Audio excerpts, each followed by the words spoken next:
गोइंकल्स, हिंदी की कक्षा में हमारा विषय चल रहा है पत्र लेखन।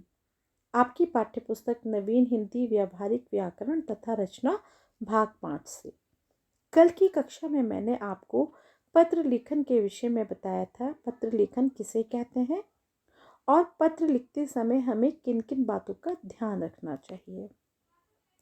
आज की कक्षा में हम जानेंगे पत्र कितने प्रकार के होते हैं। गोइंकल्स, पत्र 2 प्रकार के होते हैं, औपचारिक पत्र, अनौपचारिक पत्र। औपचारिक पत्र हमारे होते हैं फॉर्मल लेटर, अनौपचारिक पत्र हमारे होते हैं इनफॉर्मल लेटर। अनौपचारिक पत्र जो होते हैं वो आपके सगे संबंधियों, रिश्तेदारों, माता पिता, भाई बहन आदि को लिखे जाते हैं। अनौपचारिक पत्र में ख़ास बात ये है, ये पत्र एक दूसरे के बीच प्यार बढ़ाता है, क्योंकि इसमें पत्र लिखने वाले और पत्र को पाने वाले व्यक्ति के बीच मधुर संबंध होते हैं, जिससे इसकी भाषा और शैली संबंध के आधार पर तय की जाती है। इस प्रकार के पत्र अपने मित्रों, परिचितों एवं रिश्तेदारों को लिखे जाते हैं। उसके बाद होते हैं औपचारिक पत्र। औपचारिक पत्र की खासियत ये है कि इसमें प्रार्थना पत्र, अवकाश, शिकायत, सुधार, आवेदन के लिए लिखे गए पत्र आदि होते हैं।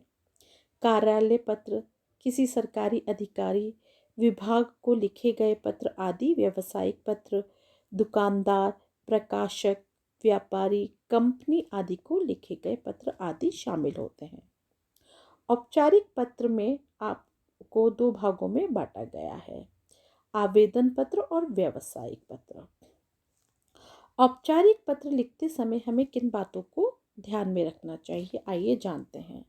औपचारिक पत्र लिखते समय हमें सबसे पहले भेजने का स्थान, दिनांक तथा पता। पत्रों में पत्र भेजने वाले का पता एवं दिनांक का उल्लेख सबसे ऊपर दाईं तरफ किया जाता है। आवेदन पत्रों तथा प्रार्थना पत्रों में भेजने वाले का पता, स्थान व दिनांक का उल्लेख अंत में किया जाता है, यानी आखिर में किया जाता है। औपचारिक पत्र लिखते समय निम्न बातों को ध्यान में रखना चाहिए। सबसे पहले बाईं ओर अपना पता लिखकर उसके नीचे जिसे पत्र लिख रहे हैं उसका संबोधन लिखकर उसका पता भी लिखना चाहिए। फिर विषय लिखकर पत्र लिखने का कारण लिखिए।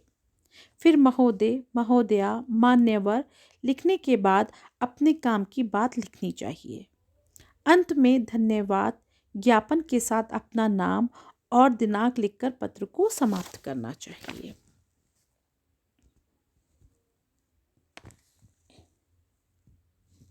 गोइंकल्स, आज की कक्षा में इतना ही। कल की कक्षा में मैं आपको अनौपचारिक पत्र किस तरह से लिखते हैं इसके विषय में जानकारी दूंगी।